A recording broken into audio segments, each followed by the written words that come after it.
खबर छत्तीसगढ़ की राजधानी रायपुर से है, जहां आपातकाल की 51वीं बरसी से पहले भारतीय जनता पार्टी ने कांग्रेस पर तीखा राजनीतिक प्रहार करते हुए वर्ष 1975 में लगाए गए आपातकाल को भारतीय लोकतंत्र का सबसे काला अध्याय बताया है। रायपुर में आयोजित एक पत्रकार वार्ता में विधायक राजेश मूणत ने कांग्रेस की तत्कालीन सरकार पर लोकतांत्रिक मूल्यों को कुचलने का आरोप लगाया। घोषणा की बीजेपी 25 जून को पूरे प्रदेश में संविधान हत्या दिवस काला दिवस के रूप में मनाएगी। आपातकाल की वर्षगांठ से पहले बीजेपी ने इसे बड़ा राजनीतिक मुद्दा बनाते हुए कांग्रेस की तत्कालीन नीतियों निर्णयों पर सवाल उठाए हैं। विधायक राजेश मूणत ने कहा, 25 जून 1975 को लगाया गया आपातकाल भारतीय लोकतंत्र के इतिहास का सबसे अंधकारपूर्ण दौर था।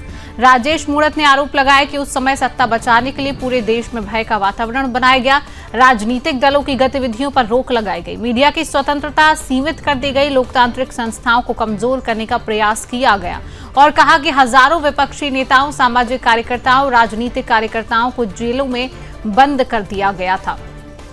सरकार के विरुद्ध आवाज उठाने वालों का दमन किया गया, लोकतांत्रिक अधिकारों को सीमित कर दिया गया। राजेश मूणत ने कांग्रेस को व्यक्तिवादी राजनीति करने वाली पार्टी बताते हुए आरोप लगाया कि उस दौर में लोकतांत्रिक परंपराओं की अनदेखी की गई और कहा कि भारतीय जनता पार्टी लगातार आपातकाल का विरोध करती रही है और लोकतंत्र की रक्षा के लिए संघर्ष करने वाले लोगों के योगदान को याद करती रही है। उन्होंने कहा कि 51वीं बरसी के अवसर पर बीजेपी उन कार्यकर्ताओं और नेताओं का सम्मान करेगी जिन्होंने आपातकाल के दौरान लोकतंत्र की रक्षा के लिए संघर्ष किया था। साथ ही पूरे प्रदेश और देश में विभिन्न कार्यक्रम आयोजित कर लोगों को उस दौर की घटनाओं से अवगत कराया जाएगा। राजेश मूणत ने कहा कि भारतीय जनता पार्टी लोकतांत्रिक मूल्यों की रक्षा के लिए प्रतिबद्ध है। उन्होंने कहा कि जब तक देश में अलोकतांत्रिक सोच और प्रवृत्तियां मौजूद रहेंगी, तब तक बीजेपी उसके खिलाफ अपनी आवाज बुलंद करती रहेगी। फिलहाल आपातकाल की वर्षगांठ को लेकर बीजेपी और कांग्रेस के बीच राजनीतिक बयानबाजी तेज होती दिखाई दे रही है। वहीं बीजेपी ने स्पष्ट कर दिया है कि 25 जून को पूरे प्रदेश में संविधान हत्या दिवस और काला दिवस के रूप में कार्यक्रम आयोजित किए जाएंगे।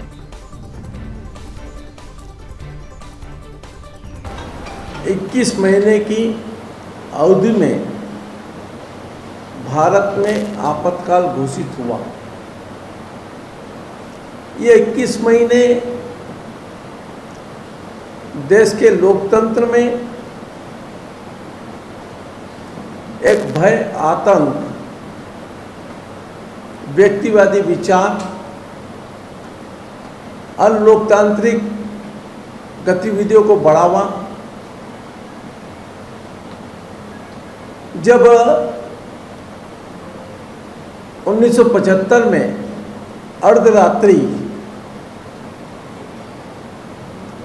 इमरजेंसी आपातकाल की घोषणा हुई, समस्त राजनीतिक दल के, सामाजिक, प्रिंट मीडिया, इन सब के ऊपर प्रतिबंधित लगा दिया। पूरे देश में लोकतांत्रिक गतिविधियां ठप हो गई।